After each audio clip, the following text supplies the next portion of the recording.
நான் டேஸ்டி சமையல். Hello foodies, நம்ம இப்போ ஒரு ஸ்நாக்ஸ் ரெசிபி தாங்க பார்க்க போகிறோம். நம்ம வீட்டில் இருக்க பொருளை வச்சே எப்போயும் செய்கிற போல் இல்லாமல் அதில் கூடுதல் சத்து சேர்த்து ஒரு ஸ்நாக்ஸ் ரெசிபி பார்க்கலாம். அதை நீங்கள் ஈவினிங் டிஃபனாகவுமே யூஸ் பண்ணிக்கலாம். எப்படி செய்கிறதுன்னு பார்த்துருவோம்.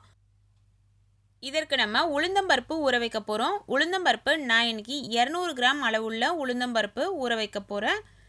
இதை ஒரு பவுலில் சேர்த்துட்டு இதற்கு தேவையான அளவு தண்ணி சேர்த்து இதை ஒரு முறையோ இல்லை 2 முறையோ நல்லா வாஷ் பண்ணி எடுத்துடலாம்.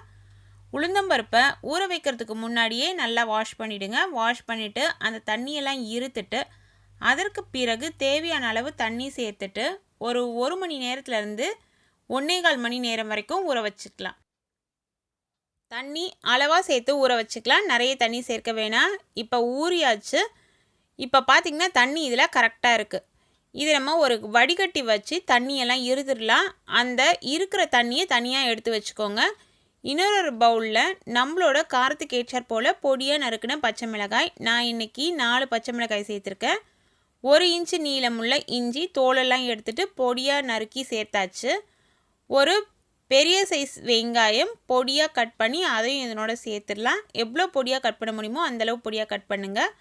உப்பு நம்மளோட டேஸ்ட்டுக்கு தகுந்தாற் போல் சேர்த்துக்கலாம். உப்பு சேர்க்கும்பொழுது கொஞ்சம் பார்த்து சேருங்க, அதிகமாகிடுச்சுன்னா நம்மளால் ஒன்றும் பண்ண முடியாது. 1/4 டேபிள் ஸ்பூன் அளவு பெருங்காயத்தூள் இதில் சேர்த்துக்கலாம். பெருங்காயத்தூள் அவசியம் சேர்க்கணும். இது எல்லாத்தையும் சேர்த்து நல்லா நம்ம கலந்து விட்டுடுவோம். ஃபஸ்ட்டு வெங்காயத்தோடு சேர்த்து இது அத்தனையும் நல்லா கலந்து விட்டுடுங்க. கலந்து விட்டு இது நம்ம ஒரு சைடு எடுத்து வச்சுட்டு மிக்ஸி ஜாரில் தண்ணியை இருத்து வச்சுருக்கோம் இல்லைங்களா பருப்பு, அந்த பருப்பில் தண்ணியெல்லாம் இருந்த பிறகு மிக்ஸி ஜாரில் சேர்த்து கொஞ்சம் கொஞ்சமாக தண்ணி தெளித்து இது போல் கெட்டியாக அரைச்சி எடுத்துக்கோங்க. நீங்கள் நிறைய செய்கிற மாதிரி இருந்தால் கிரைண்டரில் ஆட்டுறது ரொம்ப நல்லா இருக்கும். நம்ம இன்றைக்கி கொஞ்சமான அளவு அப்படிங்கிறதுனால மிக்ஸி ஜாரில் சேர்த்து அரைச்சாச்சு. அரைச்சி அதை தனியாக வச்சுட்டு ஏற்கனவே வெங்காயம் கலந்து வச்சுருக்க அந்த பவுலில் 1 ஸ்பூன் அளவு பச்சரிசி மாவு சேர்த்து கலந்துக்கலாம். இப்போ நம்ம நல்லா கலந்துட்ருக்கோம். இந்த பச்சரிசி மாவு வெங்காயத்தோடு சேர்ந்து நல்லா கலந்து வரட்டும். அதற்கு பிறகு தான் நம்ம அரைச்சி வச்சுருக்க மாவை சேர்க்க போகிறோம். நீங்கள் உளுந்த மாவு சேர்த்துட்டு அதற்கு பிறகு பச்சரிசி மாவு சேர்த்திங்கன்னா அது சரியாக ஒத்துப்பட்டு வராது, நமக்கு அதில் கட்டிகள்லாம் தங்கிடும். அதனால் முதல்ல பச்சரிசி மாவை சேர்த்து பிசைஞ்சு விட்டுட்டு அதற்கு பிறகு நம்ம அரைச்சி வச்சுருக்க உளுந்த மாவை சேர்த்து நல்லா கலந்து விடுறோம். கலக்கும் பொழுது நல்லா ஃப்ளஃபியாக வர அளவு கலந்து விடுங்க. இப்படி கலக்கும்பொழுது கொஞ்சம் ஃபாஸ்ட்டாக கலந்திங்கன்னா அதில் அந்த ஏர் பபிள்ஸ்லாம் நல்லா ஃபார்ம் ஆகி நம்மளோட வடை நல்லா சாஃப்டாக வரும். இப்போ பார்த்தா தெரியும், நம்ம ஏற்கனவே கலந்து வச்சுருக்க வெங்காயம் பச்சை மிளகாய் இஞ்சி எல்லாமே இந்த வடையோட மாவில் நல்லா கலந்து வந்துருச்சு.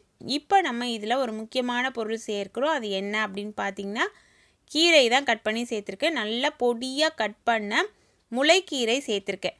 நான் இன்றைக்கி முளைக்கீரை சேர்க்குறேன். அதாவது நம்ம கைப்பிடி அளவில் 3 கைப்பிடி அளவு இருக்கும் அந்த கீரை பொடியாக கட் பண்ணி சேர்த்துருக்கேன். உங்கள்கிட்ட முளைக்கீரை இல்லை அப்படின்ற பட்சத்தில் வேறு எந்த கீரை இருக்குதோ நம்ம வீட்டில் அவைலபிளாக சிறுகீரை இல்லை அரைக்கீரை இது போல் எந்த கீரைனாலுமே சேர்த்துக்கலாம். சேர்த்து கலந்து வச்சுட்டு ஒரு கடாயில் எண்ணெய் ஊற்றி எண்ணெய் நல்லா சூடேறி வரட்டும். இதே போல் ஒரு ஜல்லிக்கரண்டி வச்சு அந்த ஜல்லிக்கரண்டி மேலே இந்த வடை மாவை வச்சு நடுவில் ஒரு ஓட்டை போட்டுட்டு நம்ம இதை வடைகளாக தட்ட போகிறோம். நீங்கள் பாலித்தீன் கவரில் வச்சு தட்டி சேர்க்குற மாதிரி இருந்தாலுமே சேர்க்கலாம். வாழை இலையில் தட்டி இதே போல் கவிழ்த்து போடுற மாதிரி இருந்தாலுமே போடலாம். அப்படி இல்லை கையிலேயே நம்ம அப்படியே எடுத்து விடுற மாதிரியும் விடலாம். இப்போ நம்ம கரண்டியில் வச்சு தட்டி விட்டாச்சு. ஒரு சைடு நல்லா வெந்த பிறகு தான் திருப்பி போடணும். உடனே திருப்பி போட்டிங்கன்னா வடை அதனோட ஷேப் மாறிடும். அதே சமயத்தில் கரண்டிலையும் ஒட்டிக்கிறதுக்கு சான்சஸ் இருக்குது. இப்போ நல்லா 2 பக்கமும் செவந்து வந்துருச்சு. சூப்பராக நம்ம எடுத்து வச்சுக்கலாம். இதே போல் நம்ம வச்சுருக்க மாவை கரண்டியில் தட்டலாம். நீங்கள் எண்ணெய் நல்லா காஞ்ச பிறகு அதை மீடியம் ஃப்ளேமில் வச்சுட்டு வடை போடுங்க. மீடியம் ஃப்ளேமில் வச்சுட்டு வடை போட்டிங்கன்னா வடையில் நிறைய எண்ணெயும் குடிக்காது, சீக்கிரமாக கருத்தும் போகாது, உள்ள வரைக்கும் நல்லா வேகும். நீங்கள் லோ ஃப்ளேமில் வச்சிட்டிங்கன்னா எண்ணெய் நிறைய குடிக்க ஆரம்பிச்சிடும். இப்போ நம்ம கையில் எடுத்து போடுறோம் இல்லைங்களா, கரண்டியில் வச்சு தட்டுறதை விட கையில் எடுத்து போடும்போது ஷேப் கொஞ்சம் வேறு மாதிரி தான் வரும். இருந்தாலும் வடை நமக்கு நல்ல ஒரு கரெக்டான பதத்தில் தான் கிடைக்கும். இப்போ ஒரு சைடு வந்துச்சு, திரும்பவும் நம்ம திருப்பி போட்டாச்சு. 2 சைடும் நல்லா கோல்டன் கலரில் வந்த பிறகு நம்மளோட வடைகள் அத்தனையும் சர்விங் பிளேட்டில் சேஞ்ச் பண்ணிக்கலாம். இது போல் வடை செய்யும் பொழுது அதனோட சுவை கூடுதலாக இருக்கும். நீங்களும் உங்கள் வீட்டில் கீரை வாங்குகிற பொழுது இது போல் வடை ரெசிபி ட்ரை பண்ணி பாருங்கள். நான் சொன்ன மாதிரியே இதற்கு முளைக்கீரை மட்டும்தான் பயன்படுத்தணும் அப்படிங்கிறது இல்லை. நம்ம வீட்டில் என்ன கீரையெல்லாம் அவைலபிளாக இருக்கோ அந்த கீரையை நல்லா பொடியாக கட் பண்ணி இதில் சேர்த்து நம்ம வடைகளாக செஞ்சால் சூப்பராக இருக்கும் டேஸ்ட்டு. சாதாரணமாக நம்ம வடைக்கு சாம்பார் சட்னிலாம் சைட் டிஷ்ஷாக பயன்படுத்துவோம் இல்லைங்களா, அதையே இதற்கும் நம்ம பயன்படுத்திக்கலாம். இப்போ நம்ம கிச்சன் டிப்ஸ் பார்த்துக்கலாம். என்ன அப்படின்னு பார்த்தீங்கன்னா, மெதுவடை செய்யும்பொழுது என்ன விஷயம்லாம் கவனிக்கணும் அப்படிங்கிறது தான். மெதுவடை செய்யும்பொழுது உளுந்தம்பருப்பை நம்ம ஊற வைக்கிறோம் இல்லைங்களா, அப்படி ஊற வைக்கும் பொழுது ஃபர்ஸ்ட்டு நல்லா வாஷ் பண்ணிவிட்டு அதுக்கப்புறம் அளவான தண்ணி சேர்த்து ஊற வைக்கணும்.